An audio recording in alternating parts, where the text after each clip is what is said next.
ಕಾಂತಿ. ನೀ ಬರೀ ಮಾತಾಡ್ತೀಯ ಬಿಡಪ್ಪ.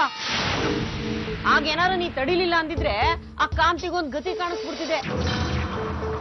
ಅವ್ರ ಅಪ್ಪನೋ ಅಣ್ಣನೋ ಅಡ್ಡ ಬಂದಿದ್ರೆ ಅವ್ರೂ ಹುಟ್ಲಿಲ್ಲ ಅನ್ಸ್ಬಿಡ್ತಿದೆ. ಈಗ ನೀನ್ ಹೋಗಿ ಕಾಂತಿಗೆ ಓಡ್ದು ಬೈದು ಕಪಾಳಕ್ಕೆ ಎರಡು ಬಾರಿಸ್ಬರ್ತೀಯ ಅಂತ ಇಟ್ಕ, ಅದ್ರಿಂದ ಏನ್ ಸಾಧಿಸ್ದಂಗ ಆಗ್ತದೆ? ಈ ಕಾಳವ್ವ ಸಾಮಾನ್ಯದೋಳು ಅನ್ಕೋಬೇಡ. ನನ್ ಗಂಡಿನೇ ಬಿಟ್ಟಿಲ್ಲ ನಾನು. ಹುಡ್ಕೊಂಡ್ ಬಂದ್ ಮೈ ಮುಟ್ಟಿದ್ರೆ ನೀನು ಸಿಗದಾಕ್ಬಿಡ್ತೀನಿ ಅಂದಿವ್ನಿ.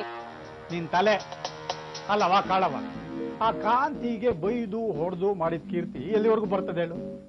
ಅದರಿಂದ ನೀನ್ ಬರ್ತಾನ ಹೋಗುತ್ತಾ? ನೋಡು, ಶ್ರೀಮಂತರ ಮನೆ ಕಿಟಕಿ ಕಲ್ಲು ಹೊಡೆಯೋದ್ರ ಬದಲು ಕಂಬಿ ಮುರಿದು ಕನ್ನ ಹಾಕದ್ ನೋಡ್ಬೇಕು. ಫಾದರ್ ಇಂಡಿಯಾ ಕಾಂತಿನ ಇನ್ಯಾರಿಗೂ ಕೊಟ್ಟು ಮ್ಯಾರಿಡ್ ಮಾಡೋ ತರ ಕಾಣಿಸ್ತಿದ್ಯಲ್ಲ. ಏ ಹೋಗೋಗು, ಸಮಸ್ಯೆ ಮಾಡ್ಬೇಡ. ಸರಿ ಹೋಯ್ತು ಕಾಳವ, ನೀ ಸುಮ್ನೆ ಹೂವನ್ನು ಕಾಂತಿ ಎಲ್ಲಾದ್ರೂ ಇರ್ಲಿ ಎತ್ತಾಕೊಂಡು ಬಂದು ನಿನ್ ಮಗನ ಕೈ ತಾಳಿ ಕಟ್ಟಿ. ನೋಡ್ ಕಾಳವ್ವ, ನಿನಗೆ ಆಸೆ ಇಲ್ಲದೆ ಇದ್ರೆ ಹಾಳು ಬಿದ್ದು, ಆದ್ರೆ ನಿನ್ ಮಗನಿಗೆ ಕಾಂತಿ ಮೇಲೆ ಆಸೆ ಇಲ್ಲ.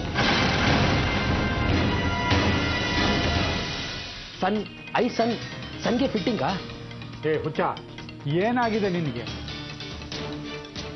ಹೊಡೆದಿದೆಯೇನೋ? ಡ್ರಿಂಕಿಂಗ್ ಮಾಡ್ಬೇಕು ಅನ್ನಿಸ್ತಿದೆ ನೀನ್ ಮಾಡ್ರ ಕೆಲಸದಿಂದ. ಏಯ್ ಮಗನೇ, ಯಾಕೋ ಹಳಸೋಗಿರೋ ರಾಗಿ ಮುದ್ದೆ ತರ ಮುಖ ಮಾಡ್ಕೊಂಡಿದೀಯ? ಏನಾಯ್ತು ಈಗ? ಕಾಂತಿನ ರವೀಂದ್ರ ಕೊಟ್ಟು ಮ್ಯಾರೇಜ್ ಮಾಡ್ಸೋದಕ್ಕೆ ನೋಡ್ತಾ ಇದೀಯ ನೀನು. ಐ ಲವ್ ಯು ಕಾಂತಿ. ಆದೇಗೌಡನ ಮೇಲೆ ರ್ಯಾಂಗ್ರಿಗೋಸ್ಕರ ಈ ರೀತಿ ಮಾಡ್ತಾ ಇದೀಯ ನೀನು. ಕಂದ, ಇಷ್ಟೇನೇನೋ ನಿಮ್ಮಪ್ಪನ ನೀನು ಅರ್ಥ ಮಾಡ್ಕೊಂಡಿರೋದು? ಕದ್ದು ಕೇಳಿಸ್ಕೊಂಡಿದ್ದೆಲ್ಲ ಸತ್ಯ ಅಲ್ವ ಮಗನೇ? ಈ ಸುಬ್ರಹ್ಮಣಿ ಹೇಳೋದೊಂದು ಮಾಡೋದೊಂದು. ಏನೇ ಮಾಡೋದು ಅದಕ್ಕೊಂದು ಕಾರಣ ಇರುತ್ತೋ ಕಂದ. Father India explain don't giving ಕಾಂತಿನ ರವೀಂದ್ರನ್ ಕೊಟ್ಟು. ಯಾವ ಊರಳೆ ರವೀಂದ್ರನೋ ದರಿದ್ರದು ಅವನು. ಅವನಿಗೆ ಕಾಂತಿನ ಕೊಟ್ಟು ಮದುವೆ ಮಾಡಿಸ್ತೀನ ನಾನು? ನನ್ನ ಮಗನೇ, ಆಗ್ಲೇ ಕಾಳವಂಗ ಅದನ್ನೇ ತಾನೇ ನೀನ್ ಟೆಲ್ಲಿಂಗ್. ಕಾಳವನ್ನ ಚೂ ಬಿಡ್ತಾ ಇದ್ದೀನಿ. ಅವಳ ಮೂಲಕ ಕಾಂತಿನ ಮನೆಯಿಂದ ಹೊರಗಡೆ ಕರೆಸ್ಕೊತೀನಿ. ಕಾಳವ, ನಿನ್ ಮಗ ರವೀಂದ್ರನ್ ಜೊತೆನೆ ಮದುವೆ ಮಾಡಿಸ್ತೀನಿ ಅಂತ ಹೇಳ್ತೀನಿ. ಆದ್ರೆ ಕಾಂತಿಗೆ ತಾಳಿ ಕಟ್ಟೋದು ರವೀಂದ್ರ ಅಲ್ಲ, ನೀನು ಕಂದ. ಒಳ್ಳೆ ಹುಡುಗಿ, ಓದಿದಾಳೆ, ಜೊತೆಗೆ ಮನೆ ಕೆಲಸ ಮಾಡ್ತಾಳೆ, ಲಕ್ಷಣವಾಗಿದ್ದಾಳು. ಅದ್ ಸರಿ, ಆದ್ರೆ ಓದಿರೋಳು ನಮ್ಗೆ ಹೊಂದ್ಕೋತಾಳ ಅಂತ ಅನುಮಾನ ನಮ್ಗೆ. ಓದಿದ ಹುಡುಗಿ ಅಂತ ಅನ್ನೋದ್ಕಿಂತ ಹಳ್ಳಿಯಲ್ಲಿ ಬೆಳೆದಿರೋ ಹುಡುಗಿ ಕಣೋ.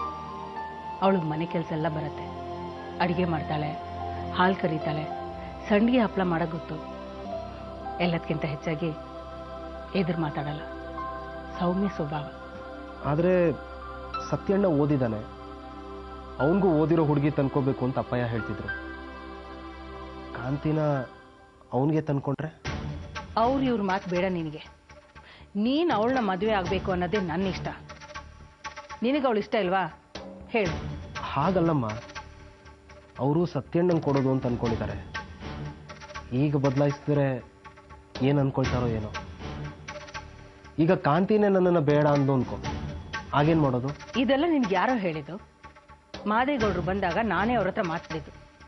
ನನ್ನ ಮಗಳು ನಿಮ್ಮ ಮನೆ ಸೊಸೆ ಆಗ್ಬೇಕಂತಷ್ಟೇ ಹೇಳಿದವರು. ಕಾಂತಿನ ನೋಡಿದವರು ಯಾರು ಇಷ್ಟ ಆಗ್ಲಿಲ್ಲ ಅಂತ ಹೇಳೋದಕ್ಕೆ ಸಾಧ್ಯನೇ ಇಲ್ಲಮ್ಮ. ಯಾರಿಗೂ ಏನ್ ಮಾಡ್ತಿದೀವಿ ಅಂತ ಗೊತ್ತಿಲ್ಲ, ಏನ್ ಮಾಡ್ಬೇಕು ಅನ್ನೋದು ಗೊತ್ತಿಲ್ಲ. ಕಾಂತಿ ಅಂತೂ ಒಂಥರ ಆಗಿದ್ದಾಳೆ, ಯಾರ ಜೊತೆನೂ ಮಾತು ಆಡ್ತಿಲ್ಲ. ಅವಳಿಗೆ ಬೇಜಾರಾಗಿರುತ್ತೆ. ಅಯ್ಯೋ, ಬೇಜಾರಲ್ಲ ರೀ ಅದು. ಅಂದ್ರೆ ಕಾಂತಿನೊಂದ್ಸಲ ಯಾರಾದ್ರೂ ಒಳ್ಳೆ ಡಾಕ್ಟರ್ ಹತ್ರ ತೋರ್ಸೋದು ಒಳ್ಳೇದು ರೀ. ಡಾಕ್ಟರ್ ಬಂದು ನೋಡಿದ್ರಂತಲ್ಲ ನೇತ್ರ? ಅಯ್ಯೋ, ಈ ಡಾಕ್ಟರ್ಗಲ್ಲ ರೀ, ಯಾವ್ದಾದ್ರೂ ಮನೋವೈದ್ಯರ ಹತ್ರ ತೋರಿಸ್ಬೇಕು ಅಂದೆ. ಕಾಂತಿಗೇನೋ ಆಗ್ಬಿಟ್ಟಿದೆ ರೀ, ಯಾವಾಗ ನೋಡಿದ್ರು ಸುಮ್ಮನೆ ಕೂತಿರ್ತಾಳೆ. ಅನ್ಸುತ್ತೆ ಕಾಂತಿಗೆ ಹುಚ್ಚಿಡ್ತಿದೆ ರೀ. ನಿಮ್ಗೇನಾದ್ರೂ ಬುದ್ಧಿಗಿದ್ದು ಕೆಟ್ಟಿದ್ಯಾ? ಸರಿ ರೀ, ನಂದೇ ತಪ್ಪಾಯ್ತು. ಅವಳು ಸರಿಯಾಗೇ ಇದ್ದಾಳೆ, ನನಗೆ ಹುಚ್ಚು. ಸರಿನಾ? ತೆಪ್ಪು ಮಲ್ಕೊಳ್ಳಿ.